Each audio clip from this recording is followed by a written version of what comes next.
Hello, everybody. This is Paul Herman, the Prince of Motivation and host of Zaka Presents My Journey. We're creating this vulnerable and positive platform. You can get inspired and motivated from different leaders from our community. Today, our guest is Karoll-Ann Fanfan, who is an entrepreneur and certified tax consultant. Carol, welcome to the show. Thank you for having me. Hello to everybody who follows that show. I'm happy to be here. Oh, okay with the introduction. You came ready to interview. Yeah, I was like, Yes, I get an interview next. Yeah, Carol. Just before we dive in and hear all the great things that you're doing with the community where you're living at right now, just give us a little bit of a background on where you grew up, your culture. Give us some understanding. I grew up in Haiti, in Port-au-Prince. Actually, my background, I went to a Catholic all-girls school, truly traditional Asian. Like, I remember my childhood to be very joyful. I was happy until that we were, I don't want to say forced to migrate to the United States, but that year that we migrated, we had a couple of people that were assassinated in my family. And that's how we made the decision to migrate here. And we almost the whole family migrated at the same time. And it was a culture shock because in Haiti, you were used, well, Haiti have a lot of what they have different social class. And I will consider ourselves back then upper middle class. And then when we came here, it was such a culture shock. Like when I was in Haiti, I had my own house. My parents, everybody have their bedroom, their bathroom. And then we are 18 members of the family that come here in the US and live in a 3-bedroom, 2-bath. So that was crazy. 18 people. 18 people. Oh my. Yeah, you have no idea. Well, definitely not. I mean, maybe 7, 18. You done double the number right there. Just Okay. to shower in the morning to go to school is like we Yeah. had. Someone was getting up at 3 o'clock. Yes. Oh, it was on a time clock. Oh wow. Yes. Wow. But sorry to hear about the passings of family members. Backtrack a little bit for us. I know obviously a good amount of our guests have been on the show that are from Haitian background, but talk to us a little bit more about Port-au-Prince now and how beautiful it really is and the life. Well, in my time, Port-au-Prince was beautiful, and my parents told me my time was not even the good time because the good time was their time. But in my time, I still remember the country was beautiful. You in the weekend, you go to your beach house, people are friendly, the food is good, everybody come back at 4 o'clock, the whole family have dinner together. Those memories sometimes that's what keep me going because I had a good childhood. I remember good stuff about Haiti. A lot have changed now. Oh, yes, of course, of course. I mean, putting people in position, things will change. Yes. Right? And You know? even that there was still insecurity because we lost a couple of families members, but it was not what it is now, you know? There's a huge difference. And that was before the earthquake. Oh, So yes. Now, how old were you when you moved to the States? 21 years old. So you was in Haiti for a good amount of time. So that's Exactly. definitely a mass. Some of the individuals that mentioned previous guests, they said they were 5, 10. They were pretty young, right? 21, you're like Yes, practically an adult. I was already in college and in Haiti. And yes, that's why I said I'm native natal Asian. I still speak Creole very good. I still speak French fluently. Yeah, I am really Asian. And what was the biggest obstacle? I mean, at 21, there's a different type of story at that point in time. It's not like it's 5 and I'm following my parents' footsteps. You're 21 and you most likely have to go right to work. You have to start bringing in income for the family. It's 18 of y'all living in a 2-bedroom or 3-bedroom, you said, apartment. So Yes. what was that responsibility on you at 21? Yeah, that was very challenging because the way I grew up is after you graduate high school, you go to college, you're not working. You only work after you graduate college, after you finish everything about your studies. So when I came here, that was different because I was obligated to work. And in my country, when I left, I was on the dean list because I was always a very intelligent person and very brilliant in school. And when I came here, I cannot go to school because I don't have my papers. So that it was a lot of challenges. So and the work that I was doing, this is not work that I would ever. When I was in Haiti, I was in school for business administration because my dad had a career in working with the government and having his business. So I always knew what I wanted to do. Like I wanted to follow in his footsteps. Maybe I was going to take over the family business. And then here I am here. I have to do, I think one of my first job was I was helping. There was a old lady, and I think she had a stroke, or I don't know what she had, but something with her heart. And then she couldn't go to the bathroom on her own, meaning after she go to the bathroom. So that was my first job. I was just here to help her clean herself up after she go to the bathroom. And she didn't like that I was Asian and black. So that was she employed me, but she didn't want me to sit anywhere in her house. If I Okay. was doing like 8 hours, I had to like stay standing in the kitchen. And then so she called me when she needs me. So that was really terrible. Mm, mm. I'm Yeah, sorry you even had to kind of one of the first job experiences is that, I know, right? I I know know. everyone's like, this is the land of opportunity, and you're like, what opportunity is this? Right? You got a question, you're like, hold up, let me go back. Let me. I know y'all want to come here, but let me go back there. Yes, Right. No, yes, and obviously at that point in time, your family members are like, we have to do this. We have to stick together. The culture, that family, orientation where it's like, look, we're here. We're here together. We're going to work together. And you're like, exactly. I guess I got to stick it out. Now, you know, we kind of hinted on and talked a little bit more about Port-au-Prince and how beautiful it is. And you said that your parents said that back then in their time, it was beautiful. So just imagine Yes. your grandparents, it was even better, right? But Yes, currently today, there's a lot of things that's being put out, especially now with elections and the way things are moving in the world of today. The Haitian community is being downgraded on, in so many ways. There's different memes, different conversations about the Haitian culture and about Haitian immigrants. What's your perspective on it? How do you feel?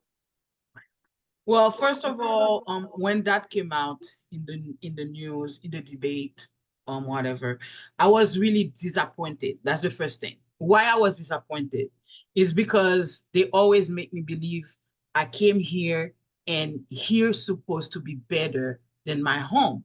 So to me, having people just say things that they have no actual fact, and this is people that represent something. So I was really disappointed. I'm like, what? That's something that um I would not think that can happen here. That someone, if you're in a position in power and you just say anything without checking fact. So I was really disappointed because, I hold the United States in high regard. They are the superpower. So here's everything supposed to be better and educate me better. But that was my first emotion about this event. Then the second thing is I got very annoyed because I had a really large following on social media, and my non-Asian friends or followers were inboxing me. Is that true? Is that true that you guys eat cat? And I was like, show me. And then some of them was sending me TikTok videos. I'm like, okay, show me one video where I can see a Asian doing what you say you're doing. Then we can talk. All those videos that you're sending me that people are crying, that is true, blah, blah. I'm really not interested.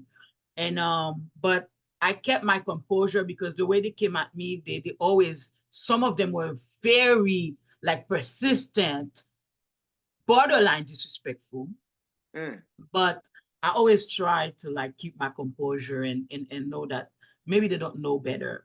But people should not be able to just say things that doesn't check out. And that's very unfortunate.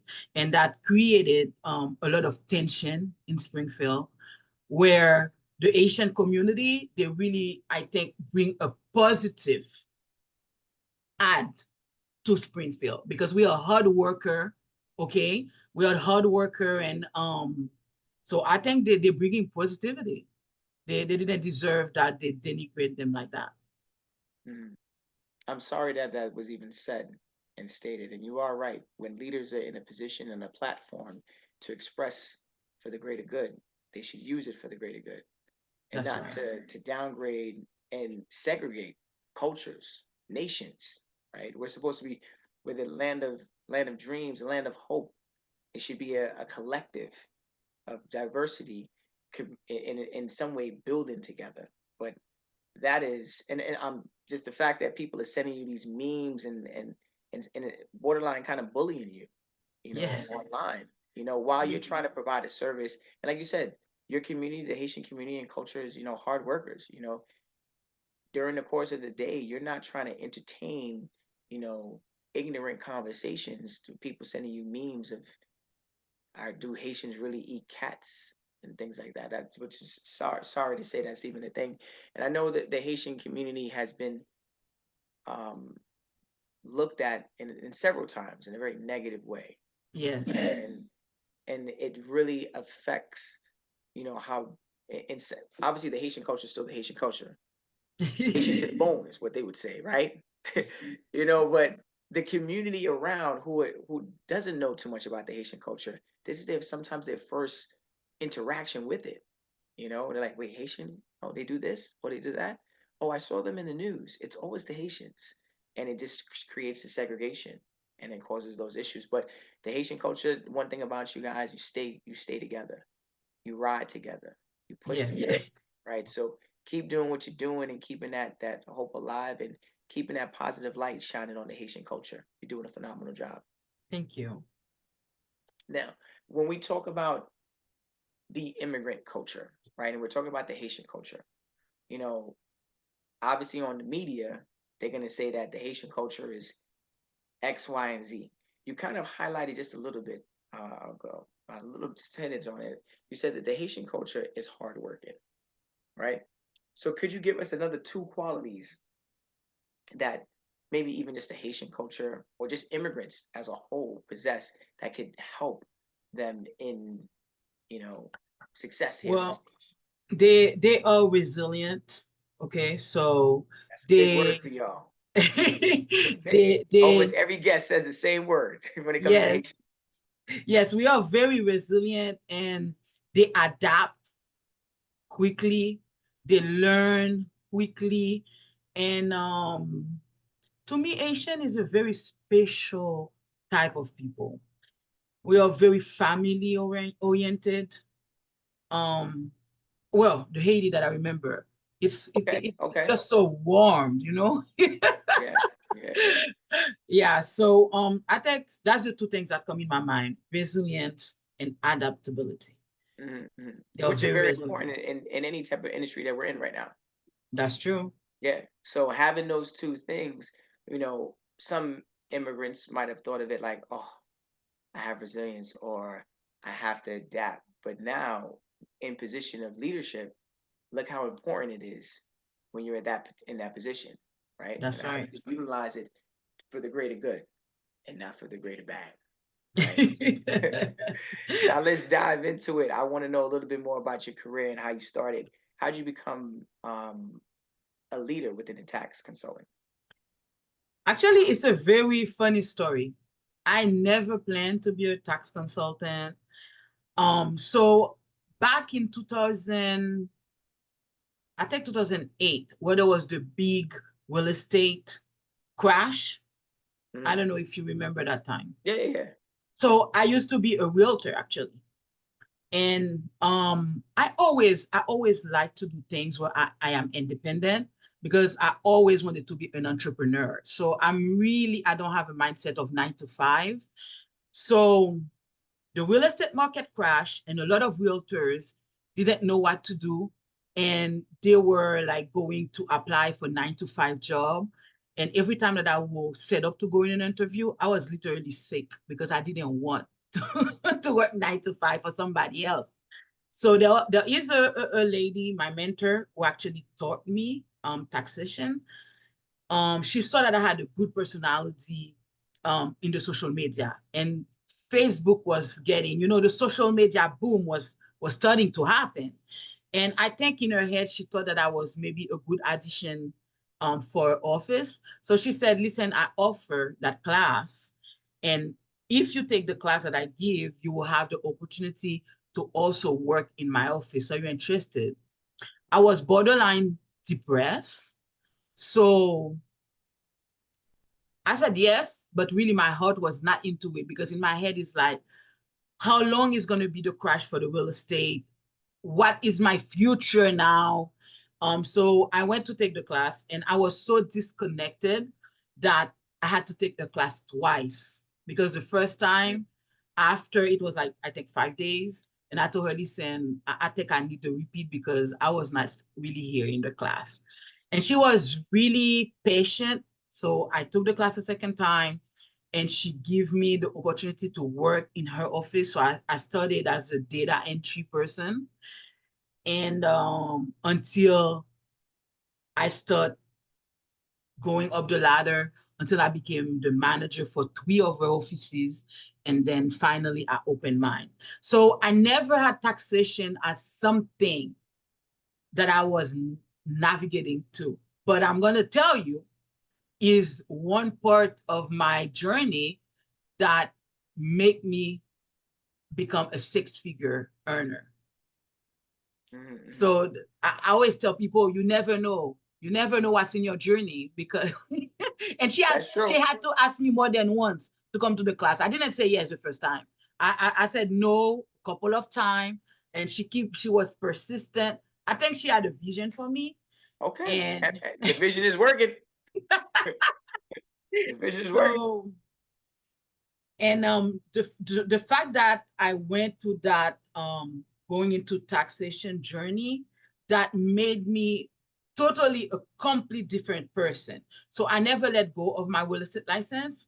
But if today I was to go back really in real estate, I feel like I'll be killing it because I'm so much a different person because of this journey. Mm. And that's always important, transferable skills, transferring from one thing to the next to the next. And sometimes we never know exactly, like you said, you just don't know your journey, right? You got Exactly. someone else is driving for us. We're just in the passenger seat, right? So not knowing where it's going to end up and trusting in the process. And then when you get to your location, you're like, well, I could actually use this, this, and this, and this to get ahead, right? And those transferable skills are very important. And I feel like you said, being resilient as well, to having those types of traits as well, adding to those transferable skills, make you definitely someone very marketable to any company or even as an entrepreneur trying to develop your own business. And That's shout out to right. you. You say you were managing and all of a sudden you open your own. Like that's like and going from the person who's like, I don't even want to go to class. Yes, Right? exactly. That's But a big one. I'm so grateful to her. Till now, I always try for a birthday to take her out or stay in touch because I'm like, I owe you that you make me go to the next level. Without meeting you, I would never be there because I was not doing six-figure in real estate. I was not. You definitely pulled it off. So shout to you and shout to your mentor. And I'm glad you mentioned that word mentor because a lot of the guests previously had mentioned the word mentor, along the journey. Now, as you have progressed, you went from managing to now owning. How do you Mhm. feel being a role model? Right? I love it because I feel like now I'm looking back at my past. I always try to be a role model because I always try to be the voice of those who cannot speak. Um, so the social media now bring me like some type of celebrity, but the person that I am, I feel like I was always that. because I always like to represent those who cannot talk or to share, to lead. It was always my personality, even when I was like in high school. Okay. Okay. So, And it just transferred over. mhm. Now, the word of the day, taxes, right? I know everyone doesn't really like that. I know extensions, October 15th, that extension. If you filed an extension, you got you got to get it in. I know these things, right? And a lot of people run away from taxes, right? And I could Mhm. only imagine, individuals that come from different cultures, different communities, uh, different countries, don't even speak the language, right? Mhm. To try to adapt and understand all the verbiage that goes behind these things, That's right? right. So I know you see a lot of challenges when it comes down to filing taxes for Yeah. individuals, first or second generation immigrants. What do you think is like the biggest challenge that they face or that you see on a regular basis? Well, understanding the tax system, because as I explained to you earlier, a lot of Asian, we don't even work until we're done with college. So that's mean when I left Haiti, I never paid tax in my life. So I come here, I don't know what you're talking about. Because something else that we have in our culture as well, the parents, they don't like to share the responsibility with the children. If you're a kid, you stay a kid, you don't know nothing. That's When right. it's That's right. yeah, when once it's time for you to know about taxation or whatever, that's when you know. So at 21 years old, I never paid tax in my life in my country. So you need to learn all this to comprehend all this. So that's a challenge. Then secondly, the language. I see that as a challenge. So my clients are mostly Asian. I serve a lot of different people, but I'm happy to serve Asian because they have been a lot of time taking advantage of, and Sure. I'm a very good. I don't want to say I'm a very good teacher, but I have the art that I can explain something very complicated, but that you will understand it. I like that. I like that I can help them understand. Many times when people come to my office the first time, they said, "Oh my God, I never understood it." They don't even understand it. Some people they just give their paper to a taxpayer power and then okay, tell me what am I going to make? Am I making something? Am I owing something? Yeah. But they What do I never sign? understood anything. But in my office, I'm different. You are totally explained a way that you can understand. Because to me, an educated client is a lifetime client. Because nobody can just sway my client with any gimmick, let me give you more Yeah. money. My clients, they understand how That it they, works, yeah. basically. That's important. That's important. You're not just looking for the sale. You're looking to educate, and you're trying to build a community and loyal customers, right? Yeah, Like you said, you want them to I'm a know. people person. Yeah. So if someone tries to, bamboozle them on some, hey, look, if you work with me, you're gonna get a bigger return. And everyone's like, whoa, bigger return. I'm gonna go bigger return. But then they know like there's no way I can get a bigger return because I don't make this amount of money. Like you're Yes. helping them along the way. And Yeah, they and know. also it helps you when you're doing their taxes because if they're preparing it the right way for Ex you, you're not gonna be stressed out hours on exactly. end trying to file for so many people that just don't even know what they're doing.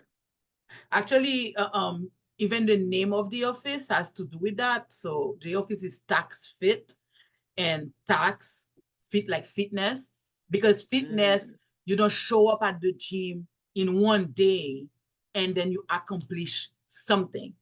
It's a process. So that's what I want to give them. Like, you come talk to me before the year is over.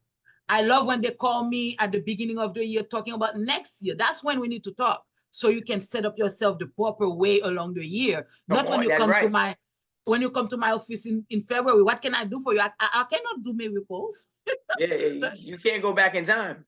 no. And it's So very, and then obviously it is very hard to kind of backtrack and cancel things out. It's you don't work magic, you do taxes. exactly. So I can only imagine. Could you help me out?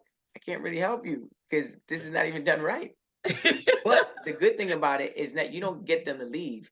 You say, "Let me show you." So when you come back, this is the That's right. proper way to hand it to me. And that's That's that's helpful because and when you see someone that looks like you, speaks your language, who understands you, who probably went through the same system, you mm-hmm. telling them in a very delicate way, Yeah. this is incorrect.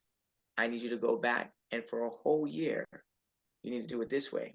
And then that year, next year, you come back to me and have them come back is beautiful. You know what I'm saying? Yeah. I know that we talked about the individual. Let's talk about small businesses. Obviously, some of our immigrant friends and The family members have mhm. businesses. So small. Let's talk about small businesses. What's like one of the biggest challenges they face when you're doing their taxes? The biggest challenge is when they just started having a small business, they're truly not organized. They are all over the place. They sometimes they don't even yet have a LLC. They start that business in their living room, in their Woo. kitchen, and they come and go funds. They don't track expenses. It's a whole it's a whole education hour for me and them, but I like it You got because your when hands they full. when they are prepared, listen, after that they understand, they come to me. Those who want to really have QuickBooks, they come to me with the report of QuickBooks or the Excel sheet. So my job is really easier. Mhm. And when it comes down to like mortgages, buying Mhm, houses, mhm. obviously marriage, like all these things matter. Like, how you educate your clients when it comes to those kind of things? Well, the whole year long, I send them newsletter, and I'm Oh, good. very active on social media. So I have lots of informational videos that's talking about the subject that I feel that always causing a problem or that people misunderstand. Um, I'm social media, emails, text, and I'm always welcoming them to call me. They can call me because I'm open all year long. So if they want a consultation, they said, listen, I need to talk to you about something that I'm going to do, etc., etc. And then I tell them, I kind of advise them and direct them what is the right way to go. The fact that you have all these clients with you, the amount of stories and like confusion that's in the Mhm. office. But again, you're prepping. You're helping to season them up right, so you have a lot of loyal and clients that are actually getting it done the right. Because I can only imagine during tax season. Every accountant or consultant that I've ever worked with, for tax prepper, they're like, Paul, I don't even talk to me for the next month because I'm done. That's you remind me that at the beginning when I was really, really like, when you transition, boom, and I start losing some friends because they don't understand that they WhatsApp me and I couldn't answer for 3 days. And they said, Caroline, I don't understand. What do you mean you couldn't answer for 3 days? It takes 1 second. I'm like, girl, I don't even have that second. You understand that? I need to put on the calendar everything, even the time that I pee or I'm not peeing. And Oh, I didn't start the office huge. Actually, the way I started was very funny. I mean, it's a story. So I was very broke when I started this office. I didn't even have at the time Metro PCS was the cheapest cell phone to have, and it was $50 per month, and I didn't even have that. But because, and that's why I want to tell people, when you stay in character, it helps when people know that you're an honest person. So the way that I'm started, there was one of my friends who actually have his tax office. And I was talking to him, said, I want to start. And then he said, listen, I trust you. I trust that you're honest. You're not going to do any client that's working in my office because that's my client. You work with your client by appointment. I'm going to rent you one chair and one table, and when you start making money, you can reimburse me the months that you spent here. That's how I started. okay, And a good deal. yeah, Good, yeah, that's a that was good deal. and then I multiply and multiply and multiply. And then every year now, the main challenge for me is I feel like I outgrew myself too fast, because it's like I prepared the foundation for a 2-story building, and the next year I'm a 6-story. So I go back to the grinding mode and thinking how I'm going to rearrange everything. Okay, we are ready for a 6-story, and then now I have an 8-story building. So this is one of my main challenge. It's like I never can say, okay, I got it. We're good now. No. I don't think any entrepreneur can say that. You can throw that out. So any listener listening right now, we're gonna keep it 100 with you. We're gonna keep it a stack. It's never. There's always something, because you want more for yourself. You want more for your business. You want more for your community. We should always be striving for that. Yes, So that's right. it does seem that you got to be kind of like borderline crazy to be an entrepreneur. That is so true. And You you gotta have to have a be little crazy in you. you have to be willing to make a lot of sacrifices, but they are worth it. For myself personally, what really motivated me, I didn't want to actually work for long. I want to retire early. So I was always telling myself, okay, now you grind because you have a short amount of time to do what you want to do. And Mm-hmm. but after that, when you evolve in your higher self, you realize that there's no such things as never being done. You just have bigger dreams. You Yeah. just migrate for bigger stuff, but you never like, okay, I'm done, I retire. And so you make a good amount of money and go back to Haiti, go back to Port-au-Prince, That get would be yourself a the house on a dream. mountaintop, countryside, and you're good. And Yeah, I truly believe in giving back to my yeah, community. that's big. That's big. When Yeah. you talked about having people come in and you're educating them, but like let's talk about it's 2024. Just like social Mhm, media was a big boom, there's a lot of mhm, online services for taxes. Like, how are you mhm. competing with that? I'm not competing because Oh, what I'm offering has nothing to do with the online services. And that's interesting because I was talking. I always try to be the mentor of somebody else, and I was talking about to someone that I was mentoring, and they were like, because my next move is I'm going to open a tax coaching. So people who wants to have a successful business like me, I'm going to help them become mhm. one like me. And she was telling me, are you not afraid? Like, so that's mean you're going to lose all your clients. And I told her, listen, there's 3 million Asian here in the Let's go. US before Biden. Okay. So even if I wanted to do all the Asian people, I would not be able to. So I want people to understand there's enough for everyone. There is the community that want the online, that want to do it myself. And there's the community that want someone that's going to be one-on-one. And there's some people, they will not do the tax via Zoom or call. They want to sit Yeah, in front of you. They want their little packet to go home. So you're you're always right. gonna You're right. find You're there's right. and that's a I feel when you can understand this really and really grabs this, that's when you're really going to grow as an entrepreneur. Because I remember when I was coming here in this building, I've been here for like 10 years in this building. And then I see there was a lot of tax office. And I was talking to one of my mentors. I'm like, maybe I should find another spot. There's so many tax office. I'm going to be inside of another tax office. So that's competition. And he's like, no, you Yeah. need to change your mindset. That's not competition. That's actually the center point where a lot of people are coming for taxation. So you're just here and you're going to get low hanging fruits.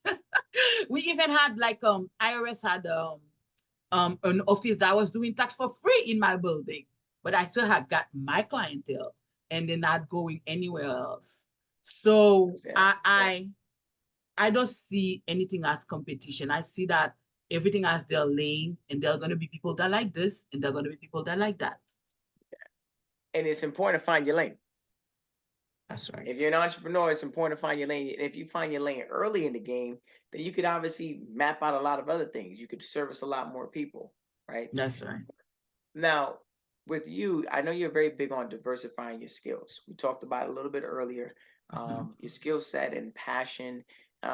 Besides being a tax consultant, what are other entrepreneurial endeavors that you have going on? Because you seem very animated. I love your energy. So I noticed this And Haitian I'm culture. calming myself down actually. Okay, okay, okay. Listeners, letting you know, we just calming it down a little bit tonight, right? So, in if there are there any other endeavors or is something that you're looking into in the near future? Yes, I actually I have I sell clothes for plus size people like myself. Um, so I do have that, but Online? online, yes. Okay. It's called Kouka's Closet. And I tried to, okay, so my story is I was always plus size. And I never understood how I feel like some of the clothes they sell for plus size, they just the way I receive it is, listen, as long as you have a piece of clothes that can go over you, you're good. Because they really don't they don't put no love and Yeah, no, just come for the manufacturers. Just came for all the manufacturers right now. Yeah, Wow. so I want to make a difference. And also, I want to inspire plus size women confidence because I went through a little journey of being bullied for my size. I had a lot of, it's a very interesting journey. And now I'm really like okay with myself. So I want to help other women that are in my shoes because most of the time they don't talk, they don't express themselves. People say things to them that they feel that like that is normal, but it's not. You have somebody, the way that I explain it, some plus size people, they are so depressed that to get out of bed is an effort. And then you conquer that and you make an effort and you go outside in the world, and the first thing you find is someone tell you something that crush you. So That throws you off right there. that's very dear to me. So the plus size. 2 years ago, I went into I was I had a hot sauce line. Wait, well, pause for a second. Bring it back. Hot- Hot sauce line. yes, hot Is that sauce. is that like a food place or something? What's up? No, Hot that's a sauce. hot sauce, like spice to be able Oh, to. I thought the name of the restaurant was called Hot Sauce. I was at Hot Sauce. I was like, That's okay, an idea. That's an idea. oh, don't steal my idea now. You entrepreneurs, I know how you move. I was you were like, I was at Hot Sauce, and I was like, okay, Hot Sauce. I don't know. I'm about to Google it right now. Like, so talk to me. Yes. Well, that didn't last, but I believe before that I would spend money um in temporary thing. I believe in investing because you never know what's gonna be your next need. So I'm someone, if I can invest, I'm always willing to invest in my future, invest in other individuals that I want to help also. So but for now, I just have the tax and the plus size plus store. And as I'm telling you, the next big thing for me as of next year will be the coaching program. And all of this really funnel that I want to be a motivational speaker. Okay. That's the end. Oh, That's the end for me, being a motivational speaker. come on, Zaka thought leader right here. The Asian opera. Okay. I kind of like that. That might be the line right there. We might have to get some shirts. You say you got some clothes. You got a clothing line, right? Yes. You have to put on the sleeve the Haitian Oprah right there. Yes. Wow. Wow. Okay. Love that. Love that. And you said how you were always you always like that feeling of helping, right? Yes. So the fact that everything that you're doing from being in Haiti to then going into, your adulthood in the States to inclining to being a manager to then being the leader and owning your own business and helping out a lot of the Haitian community, you're a leader at the end of the day. So the fact that you want to continue that, you're leaning into it. So as a motivational speaker, that's like going to like the next level, a very high level. It's like having a PhD and being a doctor at a school and speaking. right? And helping out in those lectures. So to be a motivational speaker and to share your story, which is beautiful. And I'm so blessed that you're here on our Zaka platform to be here and share your journey with us, because the stories that you mentioned today, I could only imagine in those motivational seminars what you're gonna say, right? So Yeah, kudos to you. And there's I'm plenty more stories. just throwing all the blessings your way right now. Throwing all the blessings your way Thank you. I because receive it. come on now, you better two hands out. Because you got a lot going on. You got a lot going on, and your vibration is very high, right? And I know maybe in our follow up interview, you'll be like, "Hey, Paul, I achieved that, right? I'm a motivational speaker now." But out of all the things you have achieved in your journey at the present moment, not Mhm. including that you're going to be a motivational speaker at some point in time, what's one of your proudest moments? My proudest moment was when I could really help someone out of the blue without him asking and really make a difference. That meant a lot to me. Mm, mm, So I called somebody. There was somebody that was struggling in the industry, and I gifted them like $25,000. And I never thought I'll be in a position that I could do that. You know, that's one of my proudest moment, like when you can wow. help somebody else. And not think about it. Like, you know what? Exactly. Here we go. You're not saying, "Can I get that back? Hey, next week." Hey, And look, that was so funny because the person keep calling me saying, "But what can I do for you? What can?" And he was looking for many things that he could do. I'm like, "Listen, you need to learn to receive." And then he's like, "Okay, so I'm gonna promote you." I'm like, "Okay, whatever, that's fine." bless your soul. Bless Yeah. your soul, girl. Mm, Zaka. Zaka. Okay? You Haitian, living it The up, leader, thought leader. You are what doing it big and you're doing it very well. You're doing it very Yeah. well. What's What people need to know is there is a huge power in giving back. So I'm really big in following the one that precede me, like the one that have success. And you see, like when you started that interview, I will be saying some words, and you said yes. Everybody else say that words before. It's because the recipe for success is actually the same. So you're going to see that leaders that are in high position, they almost talk the same, maybe in different words, but it's the same essence. And you mm, will you will see that they all tell you there's a power in giving back.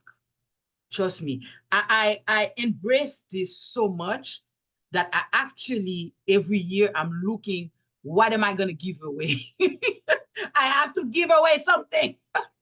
yeah, it's the end of the year. You like, all right, give Yes. me that pillow. Give me that.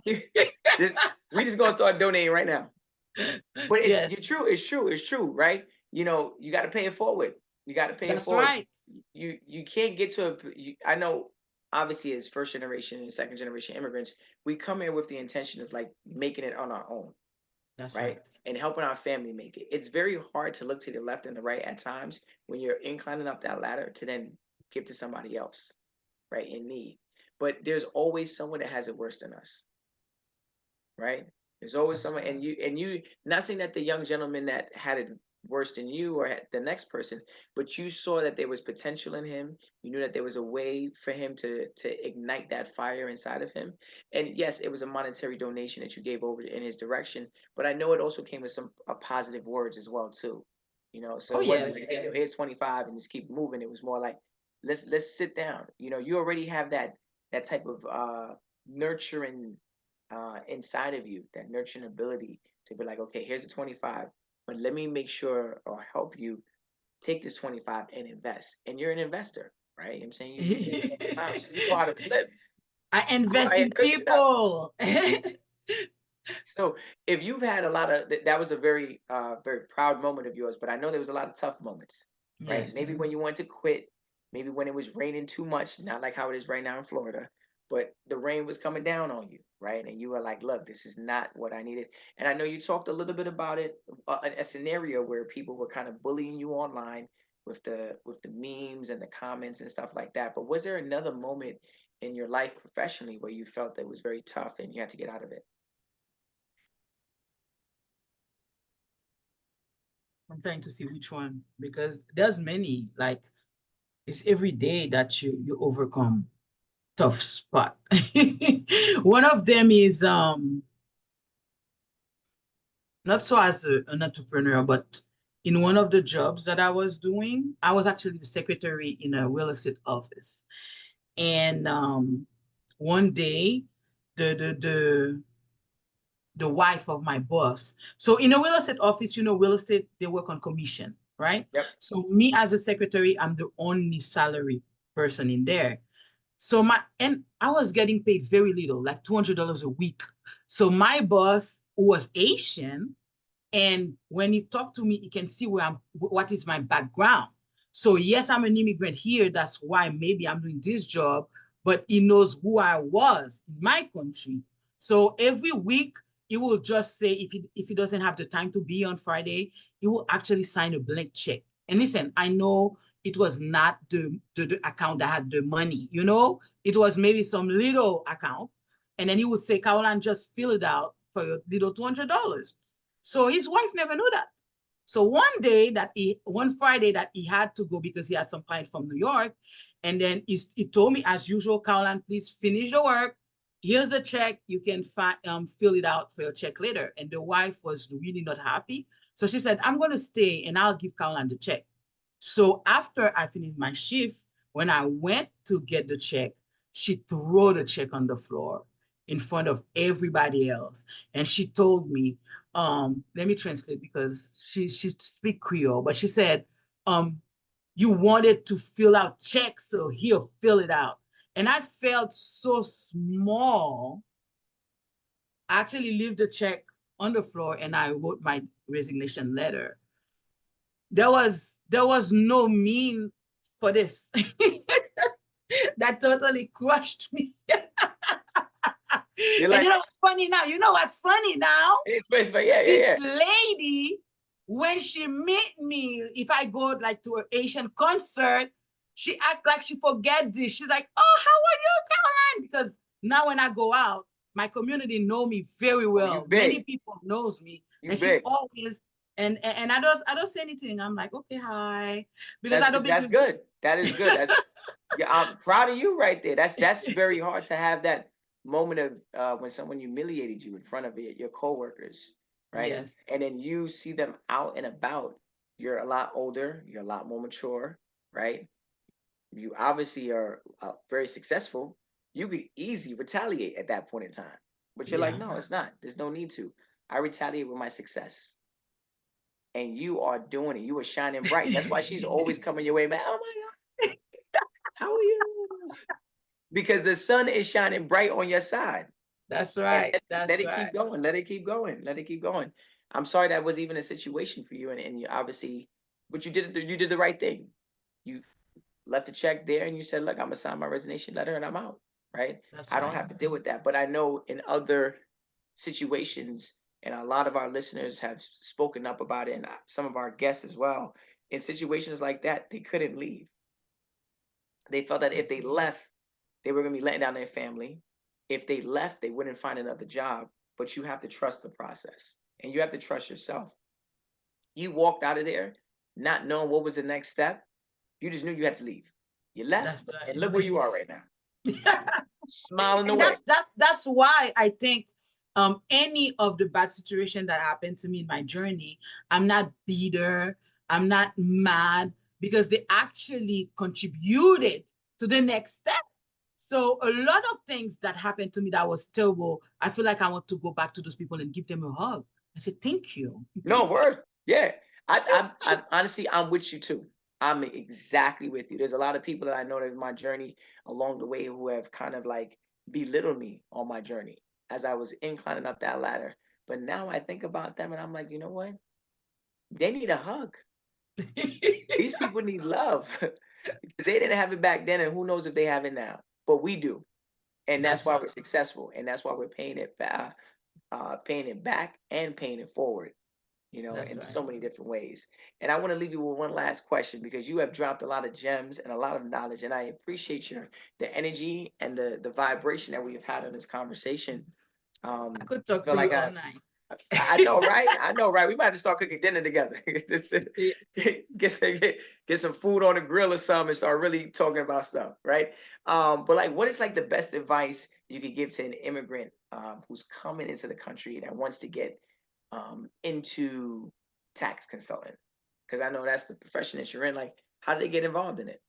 Do they come find you? Well, not even. I have a few advice I want to give to the immigrant, and that doesn't have to do exactly with only taxation. First thing I would say is to educate yourself. When I say educate yourself, because so I'm talking from my point of view, what happened to me. When you're in Haiti, for example, if Greg told me go speak to Paul, I just transfer the trust that I have in Greg to you. I don't question anything. And that's why the first disappointment I had in this country is someone refer me to a lawyer to help for my papers, and that person was not a lawyer at all. But I didn't know that I can verify that they are a lawyer. We don't have that. So this is an advice I really want to give. It's okay, even though we don't come from that culture, it's okay to question things, to look for yourself. I know that you're not going to find everything that's true on Google, but at least if someone tell you something, Google it. See if there are other people saying that, because I've been victim of that, and this is very serious because this country do not forgive because you ignore. They don't care. Some stuff that you're going to take the responsibility, even if you didn't know, you will be liable for it. So that's the first advice I would give. Educate yourself, questions everything, learn for yourself. Don't just want other people to lead you without knowing where you're going. And I practice that a lot in my office. Even when I tell a client something, I'm like, go to the IRS website, see for yourself, Google, question me. If you don't understand and you don't agree, tell me, no problem. Let's talk. You don't have to get everything that I say to face value. Um, the second thing that I would say, so educate yourself. And as an immigrant, try to talk to people that walk the path already. Because in our country, we have something that people don't like to talk about their stuff. So that's mean people think if they're coming to talk to me, I will not share my journey with them. I don't want them to know what happened bad to me. But that's not true. The real leaders, they want to share, and they want for the others to not go through what they went through actually. So keep seeking that. You will find the right one. But talking to people that already traveled the journey before you will help you not make the same mistake. You don't need to be making all the mistake. It's okay to learn from others. And third, I would say to read a lot, because this country is a country you can learn about anything that you want. There's a book for that. There's a YouTube video for that. So put values on top of your value. I don't know if that Yeah, makes sense. yeah. No, no, Yeah, no, no. You are right. In other countries, you said it right. You said a very big line right there. In other countries, they don't have access to those things. The free podcast, the free YouTube, the free, website that has access to all these things, the Googles and stuff. Like we look at it and like, oh, they talk about YouTube University, right? yeah, But this is actually very helpful. And like you said, question it, right? exactly. Don't just come in here and be like, Oh, okay, I'm just gonna fall in line because someone else's journey doesn't have to be your journey, right? let me And more share. importantly, it would never be your journey because your journey is your journey. But you don't have to follow in their footsteps. You could That's right. say, I'm gonna follow in their footsteps up until here, That's right. and then because I have the knowledge, I'm gonna go left, right? And it's important to know when to pick up, when to go, when to leave. But you talked about a lot of great things, and Karoll-Ann, like thank you, thank you, thank you, thank you for just being present on this platform today and sharing your stories and being very open and vulnerable with us and letting our listeners know truly what really goes on in the I enjoy entrepreneur life. Yes, it. Karoll-Ann. And I want to just let the listeners know, if you want to hear more inspirational stories like Karoll-Ann, please check us out on ZakaConnect.com. Follow us on our social at Zaka Connect and follow our feed, Zaka, wherever you listen to your podcast.